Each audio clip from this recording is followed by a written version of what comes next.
Hello बच्चों, नमस्कार। आज हम संस्कृत की पाठ्य पुस्तक संस्कृत नायरा कक्षा 5 का दूसरा पाठ शुरू करने जा रहे हैं, जिसका नाम है संस्कृत वर्णमाला। देखो, कोई भी भाषा को पढ़ने से पहले उसकी वर्णमाला यानी उसके वर्णों का ज्ञान होना आवश्यक है। तो आइए हम वर्णमाला को किस तरीके से पढ़ते हैं। तो सबसे पहले वर्णमाला किसे कहते हैं? तो वर्णमाला वर्णों के क्रमबद्ध समूह को वर्णमाला कहते हैं। वर्ण क्या होते हैं? वर्ण भाषा की सबसे छोटी इकाई को वर्ण कहते हैं, जिसके और टुकड़े नहीं किए जा सकते। वर्णमाला को दो भागों में बांटा जाता है, स्वर तथा व्यंजन। स्वर कहते किसे हैं? स्वर जिन वर्णों का उच्चारण हम किसी दूसरे वर्ण की सहायता के बिना लिए ही करते हैं, उन्हें स्वर कहते हैं। व्यंजन जिन वर्णों को बोलते समय स्वरों की सहायता लेनी पड़ती है, उन्हें व्यंजन कहते हैं। संस्कृत वर्णमाला में स्वरों की संख्या कितनी होती है? तो संस्कृत वर्णमाला में स्वरों की संख्या 13 होती है, जो मैं आपको समझाने जा रही हूँ। जैसे आ, ई, उ, री, लिरी, ए, ऐ, ओ, औ। ये 13 हमारे स्वर हैं। संस्कृत वर्णमाला में स्वरों की संख्या 13 होती है।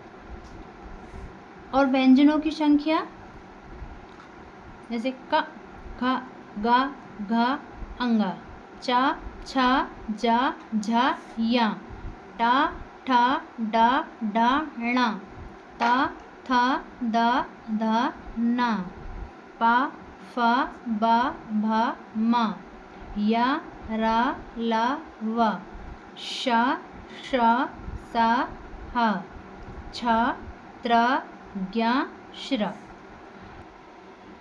बच्चों, इन व्यंजनों को वर्गीय व्यंजन भी कहा जाता है। जैसे कवर्ग में हमारे कौन कौन से वर्ण आएंगे? का, खा, गा, घा, अंगा। चवर्ग में आएंगे हमारे चा, छा, जा, झा, या। टवर्ग में आएंगे टा, ठा, डा, ढा, णा। तवर्ग में आएंगे ता, था, दा, धा, ना। पवर्ग में आएंगे पा, फा, बा, भा, मा। अंतस्थ में हमारे 4 व्यंजन आते हैं, या, रा, ला, वा। ऊष्म श, श, सा, हा। संयुक्त छा, त्रा, ज्ञा, श्रा।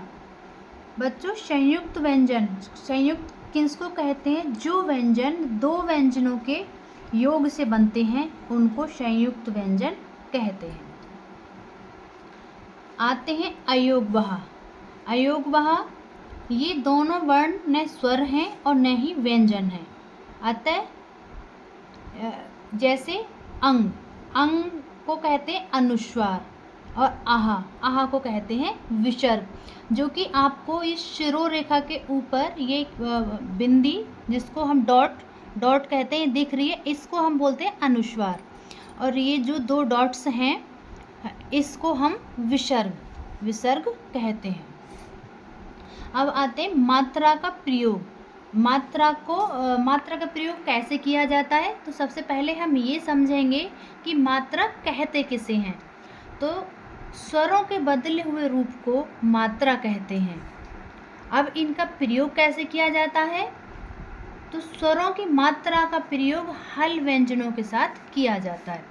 किसके साथ किया जाता है बच्चों? स्वरों की मात्राओं का प्रयोग हल यानी व्यंजनों के साथ किया जाता है। जैसे का, ये हलंत वाले जो वर्ण होते हैं, वो व्यंजन वर्ण होते हैं।